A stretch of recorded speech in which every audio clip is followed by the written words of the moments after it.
This is David Ducker coming back at you, and today I'm going to be talking about lone wolf players. Now, these are players who don't create connections and bonds with the rest of the party.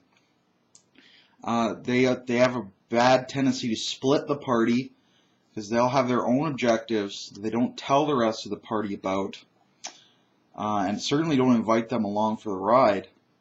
So these guys seem to think it is a series of solo campaigns running concurrently. If you were to get 6 of these guys as your players, you would have a nervous breakdown. Your brain would just melt and run out of your ears and eyes. It would be tremendously difficult to deal with. And another thing they tend to do is, even if they are following one of the main plot points, along with the other players, they'll withhold information from them. So they'll find clues that are vital to understanding the mystery, and they'll keep it secret just for themselves. Sometimes they'll partition the rest of the party off and work them against each other to a degree. So overall, I mean, lone wolf players are really, really disruptive. They cause a lot of havoc. And a lot of player versus player conflict as well. Now I'm going to do a video also on player versus player, because it's not always a bad thing. And a lone wolf character, that's not always a bad thing either, in the sense that you get to tell the story of this isolated individual who gets to become a part of the group rather than apart from the group. So you start off with him, he's reluctant, he keeps secrets, he doesn't trust the rest of the party, and then he slowly integrates and becomes a team player, a real member of this family that you've created in the story of the game. That could be wonderful.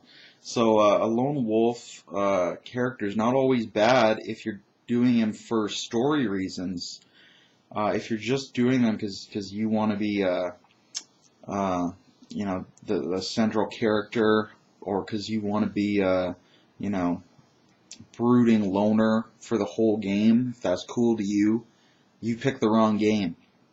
Because with a role-playing game, there are typically 7 people sitting down together. There's the referee and 6 players, and those 6 players, have to form a team. If you're sitting down with 6 people, right away you should know that this narrative is going to focus on 6 main characters as part of a group, a family, a team, organization, a company. All right, that's the narrative you want to look at. It's not a series of individuals coming that the GM is following separately. You want to make this team dynamic. And I'm going to do a video on team dynamics as well, because there's so many different ways you can be a team player and still be cool and still be unique. So I'm going to do that video separate. Now, what brought me to the topic of lone wolf players? I'm going to illustrate my point on what problems they can cause. So what brought me to that is I was at a game yesterday. My buddy Aaron Kenderson, the Eternal Kender, invited me into a game he's running as a GM. So I didn't have anything to do that night. I said, no problem, I'll come in and guest star, I'll put your players over, I'll add depth to this NPC you want to add depth to, because he was assigning me a single NPC to run. So no problem. So I came in, and we're running through the game. I've got my NPC, and I start fleshing him out. We first encounter him in his combat gear, so I describe what his armor looks like. It's like a golden stormtrooper armor.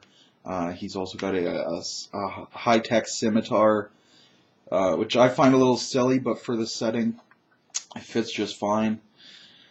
And I describe what he looks like, what he's wearing. I start to get into some of the personality with him.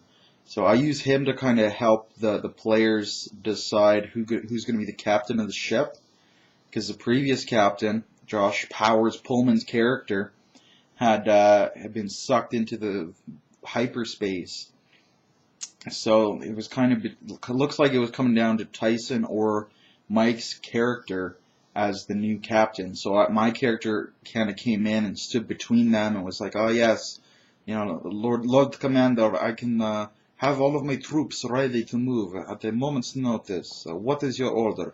And I'm like looking between them. I'm not bowing to either one of them. So I'm letting them make this decision. Who's going to seize the authority? And Mike sees the authority. So, okay, boom, leadership position, defer to him, really build him up as the leader. Later in the session, they found out that their ship's steward was plotting against them. And Mike flamethrowered him and severed his head off and threw his body at the airlock, kind of as an example to the rest of the crew. Which is fine as establishing him as this tyrannical kind of, replacement captain. I kept calling him the Lord Commander because he's not really the captain legally, but the actual captain is kind of lost. It's a complicated legal thing about the setting. But later on, they had a guest on board the ship who is going to be a provincial governor of a planet, and they had orders from one faction to kill him and orders from another faction to deliver him safely. So they brought him in, and we were having this big dinner scene in the officers' mess hall, private mess hall, as real life Navy ships do have. So I got to describe my character again. This is what he looks like out of his armor. So I describe his he's got a red tunic because he's a Marine with gold filigree and buttons and epaulets, and he's wearing a turban. He's Arabian style with a big ruby and a golden feather sticking up. I described his facial appearance as well. So I came in and I sat down and I'm talking to Mike about how my men. I'm kind of like implying that my men want to go into piracy. I'm talking about like aggressive mercantilism, and I'm kind of implying that we're completely ready to go in for piracy. I'd been doing joint maneuvers with Charles's character, who was the gunnery chief, and with the master of the shuttlecraft as well. So we're all set. We're getting drilled so my men can load into the ships. The ships can head out under a barrage of cannon fire and still be safe, because we're practicing our firing patterns and our precision flight maneuvers. So I'm trying to make this plot point about piracy and integrate the crew. So we get the voidsman in there who's in charge of the shuttles. We get Charles integrated with my character and integrated with the voidsman, so we're all forming this tighter team. So that when Aaron takes over my character or that voidsman, he can spin these plots out. The party has more people to talk to, more allies, more factions, all this good stuff. But anyway, back to the dinner scene. So Mike and the other regular player characters kind of got together and were scheming, and they decided that they were going to kill the governor after all. So they poisoned his food, his meal, without telling anyone. Right? And you shouldn't tell anyone if you're going in for some scheming like this. So we're at the dinner, and everybody's eating, and I get up to propose a toast to our great Lord Commander, and the governor, he starts like coughing furiously. And, he starts retching and throws up on himself, and he like runs towards the washroom, but he's stumbling, he falls into the wall, and, he's been feeding his dog scraps under the table, and the dog, when we look under the table, the dog is dead, and, he was feeding his courtesan, she starts to get sick as well. He's feeding her little niblets off of his plate. Oh yes, try this, my darling, so delicious. And, but she was getting sick. So my character jumps up and like, oh my god, we've all been poisoned, because I'm not in on the plot. So we've all been poisoned, and I start induce vomiting on myself, and I throw up all over, and I describe like the smell and how it splatters on my nice tunic, which I described, And once my character's stomach was empty, he was pissed because he felt he had to do that to save his own life. But he was pissed because now he's been embarrassed. He summons his Marines, because he's the master of arms, head of Marines. Summons his Marines, and he storms down to the kitchen. He grabs all the kitchen staff, and he drags them up to the stockade. And he starts interrogating them, just brutally beating them, trying to get information out of them. And so Mike's character comes down, and he shows up, and he says, you can release these men, like they've done nothing wrong. He's still not letting me in on the plot, and I'm like, I'm explaining to myself, to Mike, like, what's going on. I'm like, someone tried to poison all of us. They tried to kill you. They tried to kill me. They have killed the governor. So we have to get to the bottom of this. And Mike's like, no, we'll deal with this. You slink off. You don't know what you're doing. We're talking about. So I'm like, okay. And then so I start to leave, and he's like, oh, and you got to apologize to the kitchen staff as well. And my character completely balked at this because of the way the social structure is organized is very, very rigid in this setting.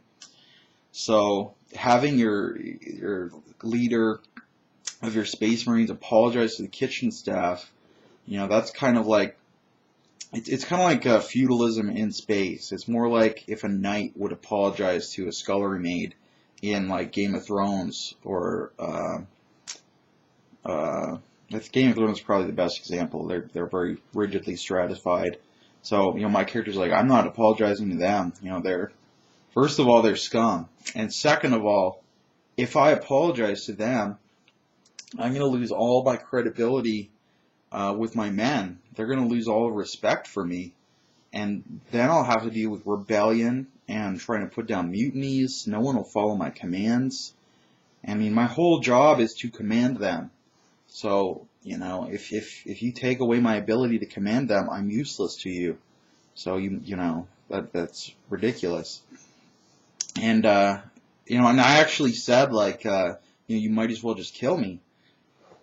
And I was being hyperbolic. And then Mike's character's like, yes, we may as well then. He's got this evil smile on his face. My character is trying to shock. And earlier, he had flamethrowered the steward. So my character kind of panics, and he draws his weapon.